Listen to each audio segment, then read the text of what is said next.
Hey, this is Robert, and thank you for tuning into Station Square. And I hope everybody's doing well out there. And I know there's just a lot going on, and you know, I'm just sitting here, like, literally thinking, like, oh my gosh, it's November. Like, we're almost at the end of the year. Like, it literally felt like it was just January. You know what I mean? But yeah, such is life.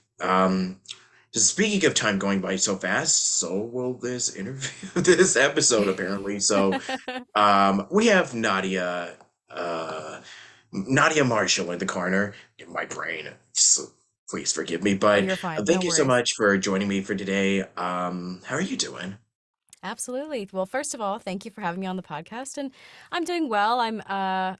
I'll be honest, I think I'm battling a little bit of like some throat irritation, but it's Oh, no biggie. totally. But yeah, I'm in Tech Week for rehearsals for a musical I'm in right now. So, Awesome. Nice. Yeah, hope it goes well. That's thank you. pretty big. Yeah, yeah, it's Um, pretty fun. so I guess my first question, how has your 2023 been? Out of curiosity, just in general. Yeah, yeah. I mean, as anything with this business, there's always ebbs and flows, right? And there definitely were a few months that were a little quieter than some. In particular, I could probably say my June was a little quiet. My September was quite quiet. And but then there were other months that were very, very busy. There was a lot of traveling this year, and a lot of firsts that happened, which was really great, and a lot of continuations from the previous year. So, all in all, you know, can't complain. Mixed bag in a good way. So, mhm. Oh yeah, yeah. I was also gonna say too, like it's just kind of been slow. It's also kind of been productive. It's just kind of been like, a mixed bag, you know. Yeah, But a lot of stuff that I've been doing has been really good. I'm just looking forward to see what else is gonna be happening. yeah, But until then, like we'll just sit and have a nice little discussion for about 35 minutes or so. yeah, But yeah. yeah. Um I guess my first question, oh no, I already said that. So was this always something that you wanted to do when you were younger? Like, was there like a series of events that led you down, to start voiceover? Like, what's your little backstory? Yeah, yeah. I'd say as I was a kid, I mean, I did watch a few like shows that I mean, obviously I loved things like The Lion King and what a great cast, right? For voiceover in particular. But I mean, outside of that, I didn't really have like a huge desire to do, like, oh, it has to be voice acting. But I was very passionate about acting and about singing in particular. But what really got me into voiceover was there was a woman that I met. If you also know, I'm also an opera singer. And when I was in high school, I was in the chorus for an opera, Carmen. And one of the women who was also in the chorus is a Brazilian voice actress. She and I got along really, really great. She's a little bit older than me. And anyway, so I kind of kept it in the back of my mind that she's like, yeah, I'm a voice actor. I'm like, oh, that sounds interesting. Just sort of like filed it away for later. Then I went to my undergraduate degree, and after I completed that, we stayed in contact. And she says, I really think you should consider this as a career. And I'm like, okay, like, I'd love to know more about it. What a great example of someone who shows the just the support and the compassion of this community, as you know. And she was so kind enough to, I went over to her house. She showed me like what her booth setup was like. And she showed me like, here's voice 123, or here's, VDC. And then she even gave me some like old equipment that she didn't touch.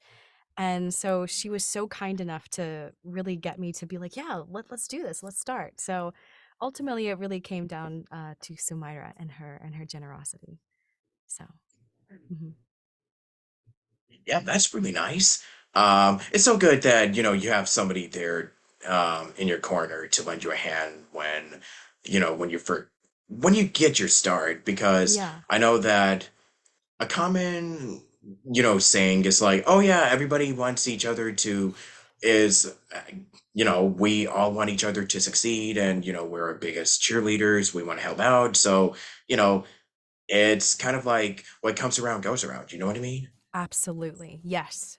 Absolutely. And it shows, I think this is a really vibrant community of that, of paying it forward.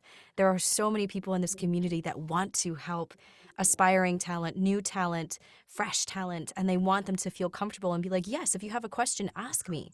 Because otherwise if you don't ask, then you won't know. And the support of these people of all levels, are it's just really refreshing. So it's one of the kindest performing arts communities, I would say, that I've ever had the pleasure of being a part of, for sure. Hmm. Totally. And what have been some of the biggest surprises that you've encountered so far? Ooh, Well, as that's a far as good question. castings and also like just in general for voiceover. Hmm. I'd say the biggest surprise was kind of this idea that as a complete novice, when I first started off with voiceover, I had no idea the breadth of, like, all the types of genres that you can possibly work in. I think when you are a general person not involved in the voiceover world, you think of probably commercials, audiobooks, video games, and animation, right? But when you're within voiceover, then you can see, oh, well, I could do medical narration, I could do explainers, I could do e learning, I could do all these different types of things that I don't think like a general everyday consumer would necessarily think about. So, or, being the voice of a toy. I mean, like, what a cool thing to be able to be like, yeah, I'm the voice of, such and such toy that your nephew or your niece is playing with. And it's just, I don't know, it's kind of exciting to think that there are so many possibilities for work out there that you don't know about unless you are doing this career. That would probably be the biggest surprise. Hmm. Yeah, for sure. Totally.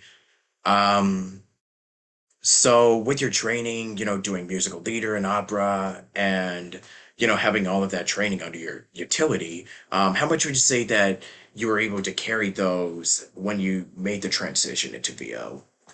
Absolutely. I would say they actually have informed the other. So I still perform opera and musical theater, and in some ways, like, what I've been doing in voiceover is helping out in that regard. But I would say in terms of my training, knowing knowing my instrument, knowing the range of my instrument, how I can be able to use my breath control, how to be able to have the endurance to go through whether it is a very long session, or to be able to, change my voice or manipulate it in such a way for a different character. Obviously, a huge help. But at the same time, I think the way that I have approached voiceover as being, the CEO of your own business, that being able to have that kind of ability to say, no, I want to negotiate for this, or no, I'm only available for this, or no, you need to treat me this way, has also helped me in the performing arts world when, sometimes there's some people who can walk over you in some ways because, oh, you're just a this, or you're not a lead role, or you're, trying to be a lead, but you don't have an agent yet, or all this kind of things, and kind of advocating for yourself. So I would say both inform the other, but definitely with the training, absolutely vital to be able to have that right technique to do things like endurance and changing the character and manipulating the instrument, all of those things. Hmm. Yeah, and what would you say, like, I know that you've had a lot of training and, under your belt and everything. What were some of the biggest, like, I mean, if you were to go back, what have been some of your positive memories and what did you really get the most out of your experience doing theater and being up on the stage? Oh, yeah, I mean, I would say just there's two things to this. So I would say why I'm very thankful to have the background in theater and still kind of be able to have that is, as we know with voiceover, there's a lot of rejection. You will go for a lot of castings, you will go for a lot of auditions, and you may think like, "Oh, I'm perfect for this role," or "I'm perfect for this job," and then you don't get it and you don't book it. And that can be kind of daunting for a novice talent, but for me, that's a normal Tuesday with musical theater, with opera. I'm used to that. So for me, I'm like, "Oh, okay, pff, like I don't have to worry about that so much." I would also say just the feeling of the collaboration, the camaraderie that you have on stage it's different, and you kind of have to get to a certain point in your voiceover career when you actually have that same feeling when you are doing that for the client, when you are working with the audio engineer, the producer, the creative director, whoever it is. You are collaborating with each other like you would be on stage in a play with your fellow actors, with your director, with your producer. You know, it's the same dynamic, but you kind of have to put yourself in that same feeling of I am collaborating with these like-minded creatives, even if I am in my closet in a padded booth speaking to a microphone over Zoom. It's the same thing. We just Hmm. have to be able to have the creativity and the play and the imagination to let it be that. Hmm. Mhm. Yeah, I totally can relate to that because it's like, um, if you're sitting in a booth, like, or if you're just sitting outside, or in a room, like for most of the day, it can kind of get really lonely. So that's why, having a good having a good just having support and just having a nice group of pals that are just going to be in your corner, and if you want to Yeah. talk to them, and yeah, that's why I'm like, I can be an introvert for as long as I can, but if like if I'm stuck, I mean, I'm not complaining, like I really do love doing this, but sometimes it's like, oh my gosh, wow, okay, I wonder I would like to spend some time with family. I would like to spend time with friends. You know what I mean? It Right. could kind of be Right. like, because the work that you do, because it's so because it's like most of the day you're auditioning, and if you're not Right. booked slammed with sessions, you're either getting yourself out there, Hmm. whether it's recording, doing this, or just doing any something else that is, that you also enjoy. Like I also like to write, like writing stuff. That's I'm a storyteller, and that's kind of been part of my blood since I was, say, 4 or 5, give or take. But yeah, that's just kind of been something that I like. Having a passion for it can be, it's one thing, but having the drive and the tenacity to actually push and get through the struggles and hardships, like that is something else that is, definitely admirable. And, doing this Hmm. full time it takes a long time. It's a lot of work, but, with the amount of, you know, I mean, they say that preparation and timing, um, are kind of are the key two big factors. I don't, I might be getting it mixed up, so please correct me if I'm wrong. But No, yeah, I, that's kind I of how I it would goes. agree with you. Yeah, I would agree with you. It does take tenacity and it does take Yeah. that passion because when, it is difficult. I remember feeling very isolated, and it can be isolating the first couple of years when you don't have,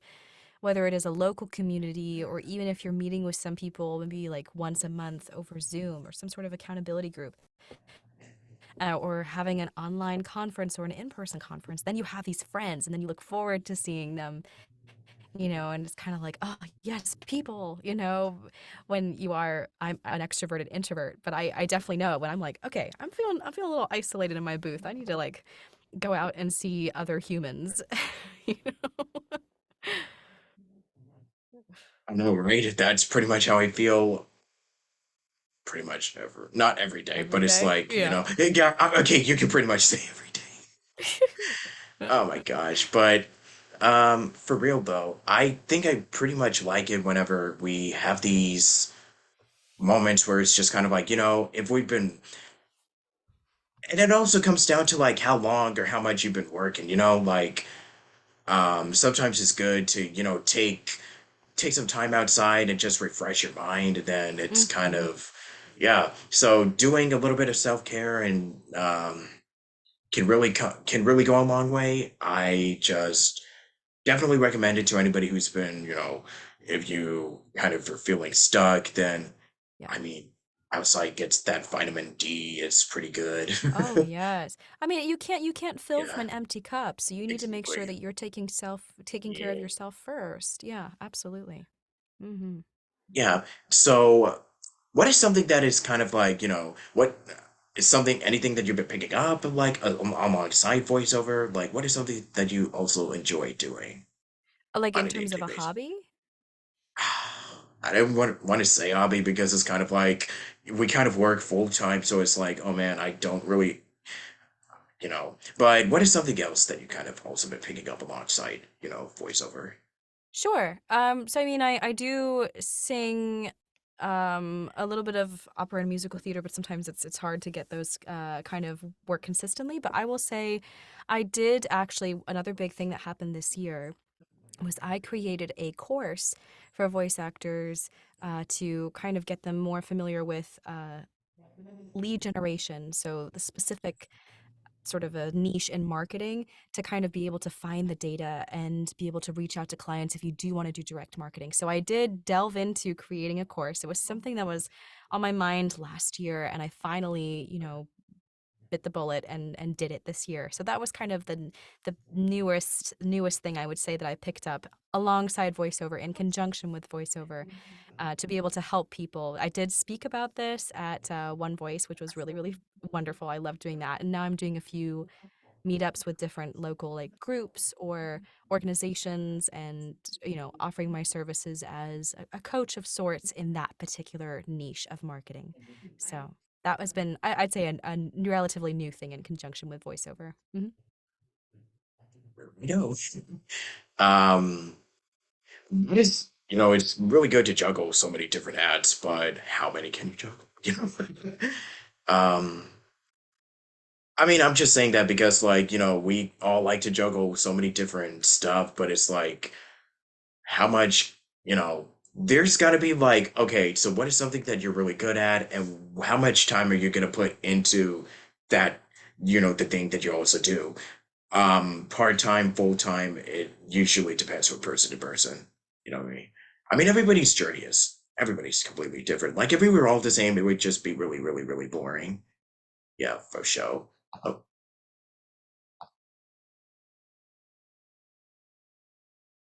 well, I guess I'm just gonna sit here awkwardly.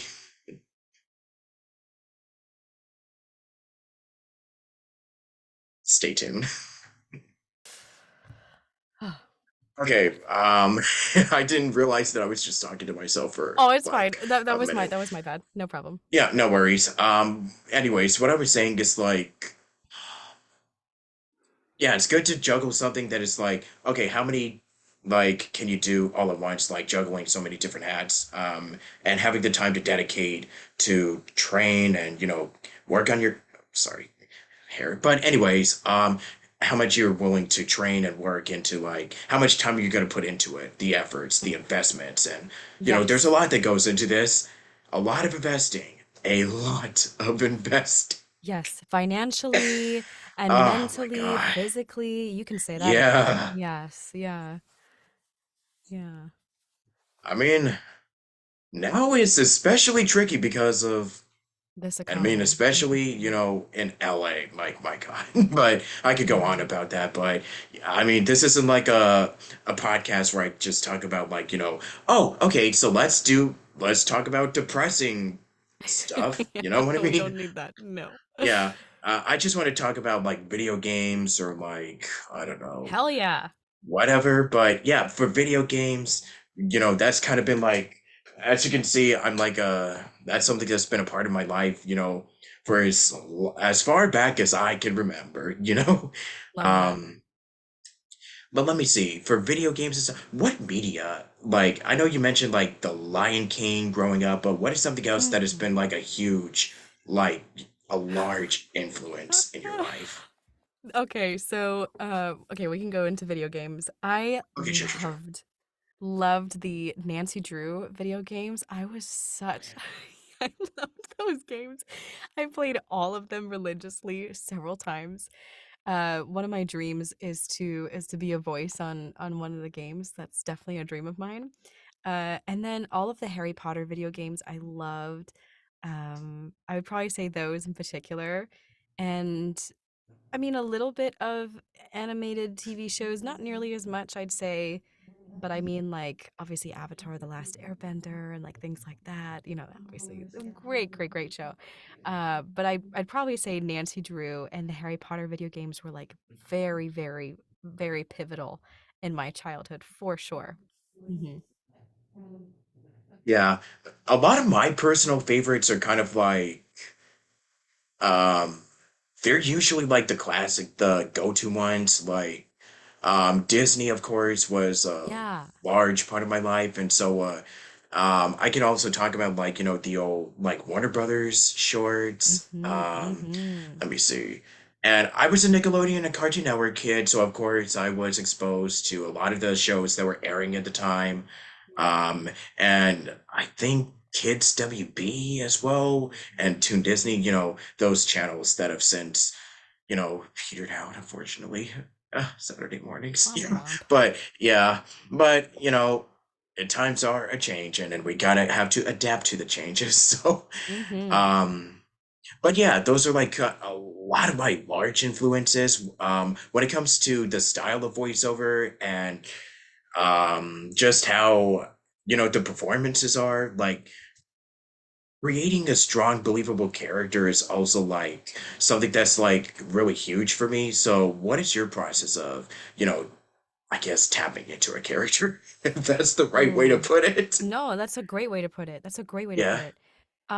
I would say so there are different ways I go about doing this. So let's say when I am preparing for a role, depending on what information I receive from the document, whether let's say it's an audition, you don't get very much, right? You might, depending on what kind of audition it is, you might only get maybe an age range, maybe of some vocal quality or whatever. But I try to look at the lines that are presented to you. What are the emotions that are attached to them? Read between the lines, get a view of like the artwork if you can see that with part of the character and kind of see, okay, well, what kind of a person are they, or what kind of a creature are they, what drives them. And then I'll even have like a set of questions, the questions that you'll have in like an acting workshop or something, like, you know what is their full name if they don't give it to you, what is their relationship with their family, what is their relationship with themselves, how do they view the world, how do they walk amongst the world, like. And then I'll come up with even with like silly questions like what's their favorite flavor of ice cream? No one, most likely, unless like an ice cream, kind of a game, is going to give you that sort of information. But even if you just create, I don't know, something, it gives that little bit of extra detail, and it just kind of brings you a little bit closer to them. And then depending on how much time I have to prepare, let's say if it's a job and someone wants me to prepare a job, I purposely won't spend too much time with the lines, like reading it over too much, but I might just glance at it and then think like, what verb am I attaching to this? I like to use a verb instead of an adjective because a verb is more action oriented and action based. So then when I am looking at something, I can be like, oh, instead of thinking, oh, well, they're anxious, I could maybe say they're, instead of using that adjective, that could still help, but then I'll go to the thesaurus and I'll find a verb that I feel will be much more attuned to that and can really help me get into the action side of things rather than just purely anxious. Because there are so many shades of anxious. Whereas if I find a verb that fits in with that shade of what anxious could be in that moment, it's that much more uh, direct and that much more able to bring out, the deepness and the details and everything that you really need to kind of delve into that character.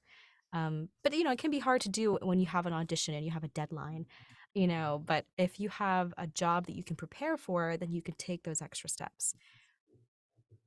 But otherwise, just go with your gut. Trust you. Be who would you be in that situation, and then let that come out. Yeah. And who would you say was also instrumental in shaping your like career and life in general? Ooh, like in terms of like people I looked up to. Let's see. Ye- That's a good question. I mean, in terms of a voice actor perspective, Lanny Manella, I mean, she was the voice of Nancy Drew, but she does so many other voices. I mean, that woman has a crazy range. I'd say she was for sure. Uh, Jeremy Irons in The Lion King as Scar. I mean, what a voice. What a pivotal voice. And then I think just, I don't know. Yeah, I'd say oh well, I mean, duh, James Earl Jones. Duh. Pretty iconic.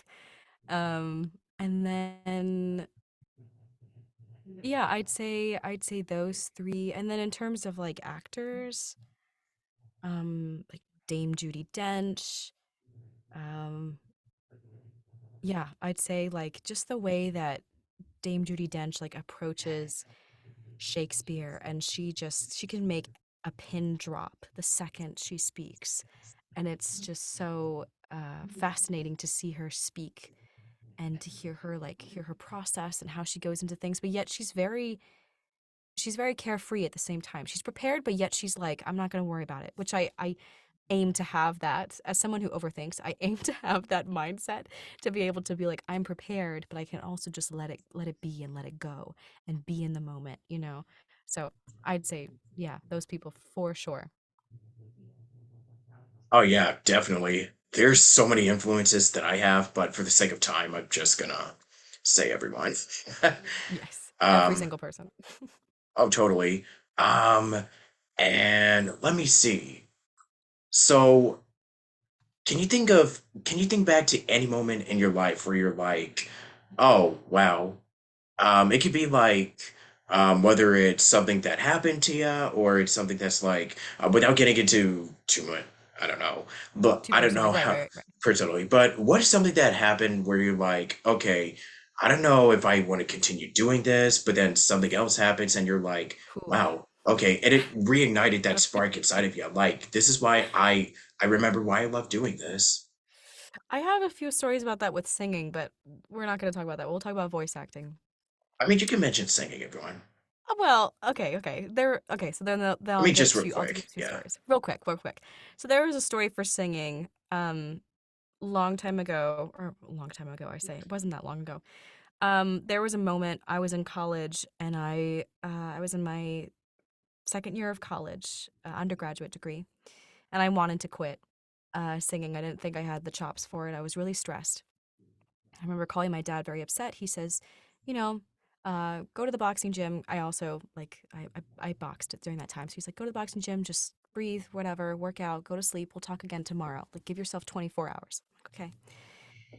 And someone at the boxing gym that I used to work out with, his name is Fast Eddie. And Fast Eddie was this, boxer, had like grills, tattoos, like big guy. And, I would be honest, if I didn't know him, I would probably be scared of him if I was walking down the street. I saw him there. Mhm. But anyway, I knew Fast Eddie, and he was a great guy, great coach. And, he was incarcerated for 13 years for manslaughter. That was his past. Anyway, so he's like, "Yeah, I really think you have what it takes to be a boxer." And I'm like, "Well, I can't because I want to be a singer. I want to be an opera singer. That's what I'm studying." He's like, "You lying? Like you joking around? You no, you just mess with me." I'm like, "No, no, no, it's the truth." And then he's like, "Well, how do I know that you're?" So I try to play him a video. He's like, "How do I know you're not like you put some other sound on there?" So I'm like, "Ugh, I have to sing for you. Like that's how it's gonna make you believe me." So I'm sweaty and gross. I'm like, "All right, Eddie, let's go in the side room. I'll sing you something." Okay. Everyone like crowds around, and I sing him the start of something, some aria. Immediately his jaw drops. And then it's a pretty short song, but like tears well up in his eyes and he runs out. And I'm like, what have I done to this man? And so I run outside, and he's sitting on the ground in the grass, and just sitting up there like contemplating life. And so I sit next to him and I'm like, okay, how are you, Fast Eddie? Are you doing okay? And sorry, he said something that I will never forget for the rest of my life. He said, "You took the hatred right out of my heart. It's completely gone." And so I thought, wow, I have to do this for the rest of my life. Yeah. Wow. Yeah. It was heavy, but it was good. It was a great great reminder. Yeah, for that. Um, other than okay, a voiceover one. Okay, there was one time I was getting really stressed. It was last year. I was getting really stressed about not making a financial goal, and at the time, it was a couple months like prior was a really difficult month. Like, I was dealing with a personal struggle, and I was moving, and I was stressing out over being full time, going straight full time and not having like consistent income. And I booked a job through my agent, which was really wonderful. But I didn't know what the rate was. And I didn't really think about it because I was like, whatever. I did the job. And I remember it's like maybe 2 weeks later, I was driving in the car and I got an email from my agent saying, "Oh, we have your paycheck, your pay stub." And, I didn't check my phone while I was in the car because obviously you don't do that. You gotta be safe, guys. Seatbelts on. And so I pulled over and I looked at the phone to see the email. And I literally just started crying because it was the biggest paycheck I had ever received in my life for one job.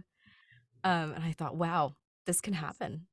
So I don't know. It was just a great reminder of like, even when times are tough or when you think like the universe will send you a reminder to keep going. So hang in there, stick with it. You never know. Yeah. Yeah. Wow. Man, I'm still kind of, man, that first story though. Wow. Wow. I still think of him like all the time. We lost contact, but Uh, anytime I ever think like, oh, I don't want to do this, I'm like, nope. Fast Eddie said what he said. you I know, can't. Yeah, if he ever listens to this, love you, Fast yeah. Eddie. Love Yeah, you, Fast Eddie. if you're out there, love you, dude. But Yeah. yeah, hope you're doing well. But anyways, I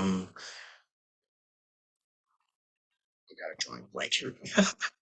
But I guess I'll just probably wrap this up shortly. But it's kind of like, it's just a really good example of like, even after lowest, it's kind of like there's always lowest, but if there's something that is if something's getting you down, then you just never know what's gonna happen. Yeah. That's gonna get you back into the right group, get you back into the groove again. Like you just Yes. never know. It's No. just funny how life works out. Mm-hmm. Mm-hmm.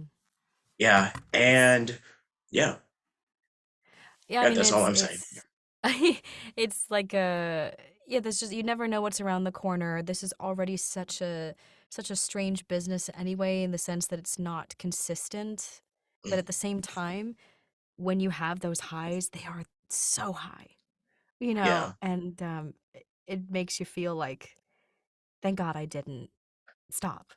Even though you can have really, really difficult times, really rough times, but like you mentioned so many times earlier in this episode, that's what your community is for, and that's what your support system is for, to help you feel that support that you need during those really, really low times when you're like, oh, this is so difficult. But that's what your corner is for. That's what your support system's for. That's their yeah, job. and it's also it can also apply for cultivating and maintaining a strong relationship with your colleagues, Yes, clients, and absolutely. marketing. Yeah, all Yes. that, all the good stuff, and Mm-hmm. have to take care of the adulting stuff, like pay your bills and taxes. I But know. yeah, I know. yeah, gotta do that stuff. But at the end of the day, it's like those are kind of like the what everybody has to do in life because we are adults. Like once once we're born, once we become an adult, it's like suddenly now all those responsibilities and stuff that you've been thinking about as a kid, nope, now this is reality. Yep. Yep. Enjoy.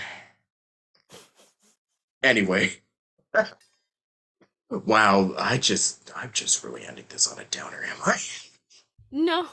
Well, let's shift the perspective. Let's Totally. flip the Let's just flip it script. around. But Flip it at around. the end of the day, it's like with the stuff that you I mean, I know that we have to take care of, the boring stuff and, you have to go through the less, not so glamorous, Yeah. I mean, stuff, the jobs that you have to do as a voice actor. But, at the end of the day, we're still here and we're still, doing what we love. And we're just grateful and blessed that we wake up every day and Mm-hmm. we're just like, wow, I can't believe, I got this I'm getting an audition for this, casting call. Like, I'm just really Right. blessed to have given this opportunity anyways, because you know how many would literally they dream of doing this, but at the Absolutely. same Yes. time it's like and this is kind of like my message to anybody out there, like for those dreams and ambitions that you do have, like what is something that you you wanted to what are the sacrifices and the risks that you're willing to take? What is something that you're going to Mm, be doing, wake up every day and you're like, I want to do this, but how to get started? And I think that's pretty much like taking the first step is always the hardest step, and all you got to yes. do is do it. Like I know it sounds really cliche and simple, but it really is. Like the worst enemy and the biggest person who's going to be stopping you is yourself. Like Yes. Oh, the you gotta biggest beat thing that. that you got to do is give yourself the permission is to just do it, have fun, and whatever happens, Yeah. uh, What's yeah, gonna happen? like what's gonna We happen? have Like, to, yeah, yeah, I mean, like, as what's much the as we worst that could love, happen? And not beat yes, yourself they, up if, yeah, yes, they something could doesn't say, go the your worst they can say is no. And even yeah, if they do, there are so many other clients out there that are dying to work with you, that want to work with you, that want to hear you. And we kind of have to adopt our childhood imagination, our like childhood, pretend, like, yeah, that yes, sandcastle, yes, and just the that lack of analogy. feeling embarrassment. Mhm. There is a time when you're maybe like a kid. There was a time where we didn't feel embarrassment, and then all of a sudden we learned what embarrassment was when we were around kids in school. But that sweet, sweet time when we just went without abandon, we went without fear, and we just went and did it. You almost have to tap into your inner child. First of all, you have to heal your inner child, because isn't this freaking awesome that you could be able to say to your like 5 or 6 year old self, "Hey, guess what I do for a living?" First of all, that's amazing. But second of all, yes, you're healing your inner child, but let your inner child heal you in the sense of being like, can you give me back that sense of like, let's just play, let's just see what happens? The jobs where you think, oh, there's no way I'm gonna book this, and then you do, and you're like, oh crap, like the what? Like, No, and you thought you what? did a really horrible job, yeah, and you're Yes, like, oh my gosh, they loved it. And then that when the we times when literally, you overthink and everything, you just have to just go for it, have fun, just throw spaghetti on the wall and hope it sticks or whatever you want to say, but just yeah, I think we have to let our inner child heal ourselves too.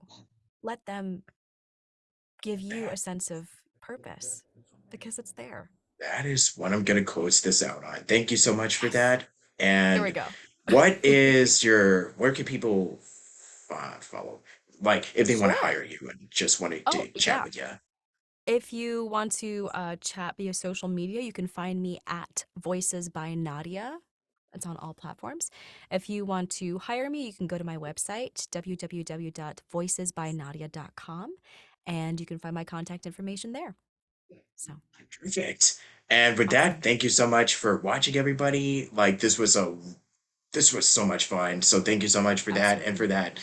um for that little boost up. And until next time, this is Robert Jackson. I'm signing out of here. Thank you. I'm tripping over my words. So, toodaloo, and I'll see you all next time. Um, adios.